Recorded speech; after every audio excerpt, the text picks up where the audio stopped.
Mr. Dunklin, and thank you again for hosting us today.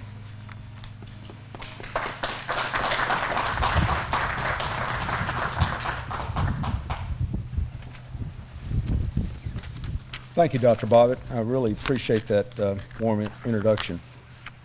Also want to welcome each and every one of you here to Five Oaks. It's great to have you here on an absolutely gorgeous day with geese flying behind us. Thank you, Jody, for getting that set up for us.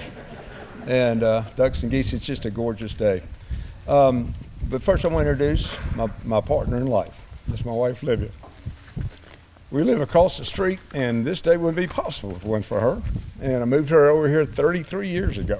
We've raised our family on this farm, and we're very proud of that. I had the pleasure of starting Five Oaks for our family in 1983. This was the old Memphis Furniture Company Duck Lodge, and our properties happened to be out the back door. And so when the opportunity came up to purchase it, I said yes, I had to do it.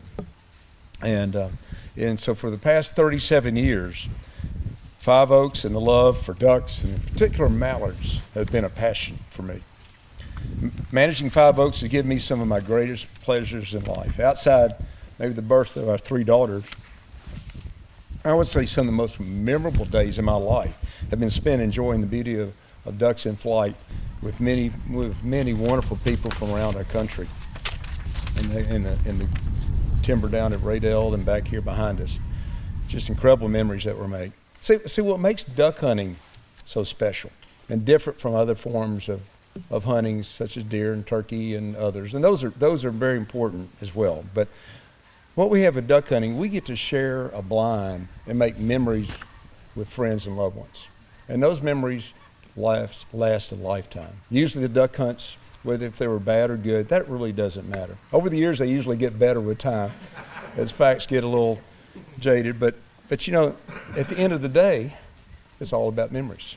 And that's what I've always loved about duck hunting. I just turned 64 a couple of weeks ago and been thinking about succession planning and, you know, where I want to go with the kind of in my fourth quarter of life. I hope there's some overtime, but I really want to see, I really worry about the future of our sport and the future of these natural resources. See, Arkansas has, there are more mallards that winter in Arkansas than any other state by far. We're so blessed to have these natural resources here. And we're doing great work here in Arkansas, but I worry about our forest lands, our bottomland timberlands, and where 100 years from now, is there going to be a red oak component those mallards need? And what I've learned and observed over the years is that the most important element in a duck's life is habitat. You know, we can look at the quail, and when I was growing up, my father had friends there in Pine Bluff that had quail dogs, and people went out and shot quail in the afternoon. You don't do that anymore. It wasn't the gun that took the quail out. It was the change in the landscape of the habitat. As a volunteer with Ducks Unlimited, and I've had a chance to visit the breeding grounds from the boreal forest to the prairies and the Canadian prairies and the U.S. prairies, and DU and other conservation organizations that have done amazing work at securing many acres as they financially possible in those breeding grounds. And I would dare say today, without Ducks Unlimited and these other organizations, we wouldn't be enjoying the duck populations that we have today. But the wintering grounds have also been a high priority for DU. But what my fellow colleague, Jody Pagan, he and I have been working together since 2005, and a great UAM graduate, by the way, Chancellor Dawes. What we've observed is in our flooded hardwood bottoms, they're just not regenerating at the level to sustain the needed habitat for these birds, in particular mallards. We're also worried about the next generation of land professionals, that they won't have maybe the necessary skill set that they will need to meet the task at hand.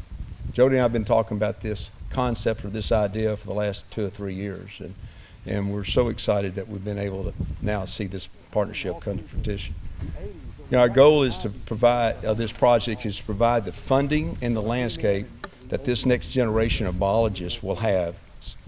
And so they'll have those skills that we'll need to meet those tasks.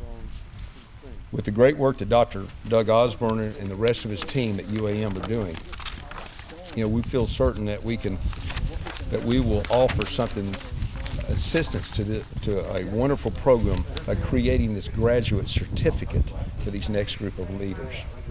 Jody and I have lots of questions, but we're going to depend on Dr. Osborne and these young minds to come up with the answers.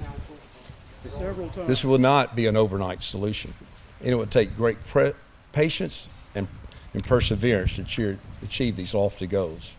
My great concern is 100 years from now, we will not have those red oak trees.